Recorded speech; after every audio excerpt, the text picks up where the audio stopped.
টকই তো হয় তেঁতুল। আজ তোমার জন্য কি বানাবো জানো? তেঁতুলের মিষ্টি টক ঝাল চাটনি। দেখেছো? আসসালামু আলাইকুম সবাইকে। আজ ফাতেমার জন্য বানাবো তেঁতুলের টক ঝাল মিষ্টি চাটনি। ফাতেমা অনেক পছন্দ করে, দোকান থেকে কিনে কিনে খাই, তাই ভাবলাম আজকে ফাতেমাকে বানিয়ে দিই। তাই না ফাতেমা? মাম্মি আমি ফাতেমা না, আমি তুমি বেবি, আমি মা।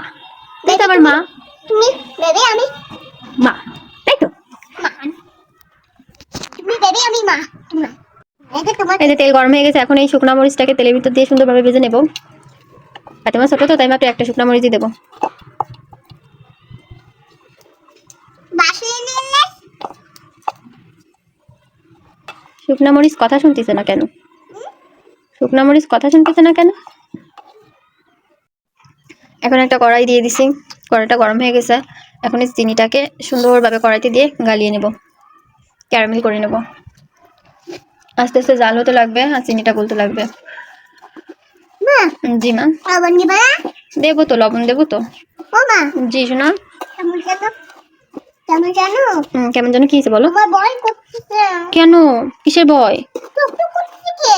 কই টকটক করতেছে কে? তারপরে কে ফলাইয়া তোমার ভয় করতেছে। তোমার খুব ভয় করতেছে? ওরে আল্লাহ, তুমি ভয় পেয়ে না, তোমার খাবার আমি তৈরি করতেছি, তুমি এত ভয় পেও না। তোমার চাটনি আমি বানিয়ে দিচ্ছি। কোথাও পলাতে হবে না, তুমি আমার কাছে থাকো। বারবার নাড়াচাড়া করতে হবে ঘন ঘন, না হলে লেগে যেতে পারে, পুড়ে যেতে পারে, তখন তাহলে আর টেস্ট লাগবে না, ভালো স্বাদও লাগবে না। মা জি। এর মধ্যে কি? ক্যারামেল প্রায় রেডি হয়ে গেছে। এখন ভিতরে চিনিগুলো সুন্দর করে গালিয়ে নিতে হবে, একটু একটু রয়েছে চিনিগুলো। ফাতেমা তুমি যে কি করতেছো আমি কিন্তু দেখতেছি। ছোট্ট ছোট হাত কি করে ওগুলা? না ছোট ছোট হাতগুলো তো দুষ্টুমি করে কেন? একবার লবণ দেখো কত সুন্দর একটা কালার আসছে, দেখতে অনেক বেশি সুন্দর লাগতেছে। ওই কালার। কিছুটা গুড়ের মতো লাগতেছে। এখানে বসো, এখানে বসো। ওয়াও কত সুন্দর গুড়ের মতো লাগছে। কত সুন্দর গুড়ের মতো লাগতেছে। এই তো প্রায় হয়ে আসছে, আর একটু বাকি। এখন ঘন ঘন নাড়া দিতে হবে, ঠিক আছে? না হলে লেগে যাবে, পুড়ে যাবে।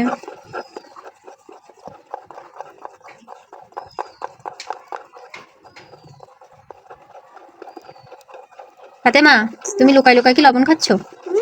লবণ খেয়ে না, লবণ কিন্তু শরীরের জন্য খুব খারাপ। এই যে এখন ক্যারামেলটা পুরোপুরি রেডি, আর বেশি পোড়া পোড়া করা যাবে না, তাহলে তেতো হয়ে যাবে, ভালো লাগবে না। এখন এটা দিবা নাই? হ্যাঁ, এখন এর ভিতর দিয়ে দেবো তেঁতুল, অনেকগুলো তেঁতুল। এই তেঁতুলগুলো হচ্ছে আমাদের গাছের তেঁতুল, অনেক মিষ্টি তেঁতুলগুলা, আর অনেক ভালো টেস্ট। আরে কার কার লোভ লাগতেছে তেঁতুল দেখে? আমার তো তেঁতুল দেখলে জিহ্বায় পানি চলে আসে। এখন পরিমাপ মতো লবণ দিয়ে নেব। লবণ হচ্ছে সবচেয়ে বেশি স্বাদ আনে সব জিনিসে। এখন সুন্দর করে মাখিয়ে মিশিয়ে নেব। এখন সুন্দর করে শুধু বারবার এরকম নাড়াচাড়া করে মিশিয়ে নিতে হবে। কালারটা দেখলে তো আমার কি পরিমাণ লোভ লাগতেছে বলার বাইরে।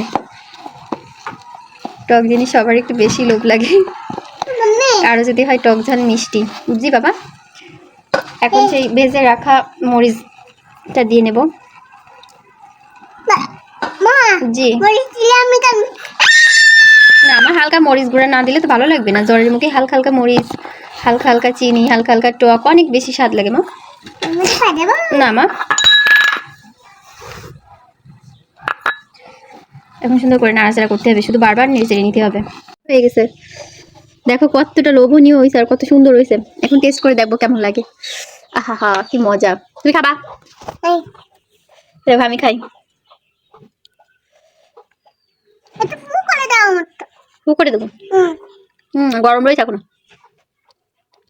টানবা? গরম গরম গরম, মার দে না। টানবো না, গরম রয়েছে। টানবো ফু করে দাও। খাবা? নাও, ঠান্ডা হয়ে গেছে। একটু হাতে দেবো। দাও, দে গালে দাও। কেমন মজা? ভালো মজা। আর মাছের দোকানের আচার খাবা? মাছের দোকানের আচার খাবা না আচার খাবা? তোমার কথা আমি কি বিশ্বাস করবো? কার কথা, কার কথা তুমি বিশ্বাস করবা?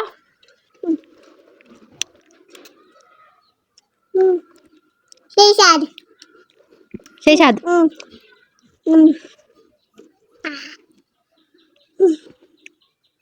ফার্মাসির দোকানে আসার খাবা? না না না মনে থাকবে? এখন ফুল খেলবো। আল্লাহ হাফেজ বন্ধুরা, বাই বাই, আবার দেখা হবে আবার দেখা হবে। অন্য কোনো ভিডিওই। আমি একটু খাইনি। হ্যাঁ খাও না, হুম দাও, যা বেশি দি, যা বেশি দি, দাও। না না, আমার তাহলে আমি ব্যস্ত পারবো না।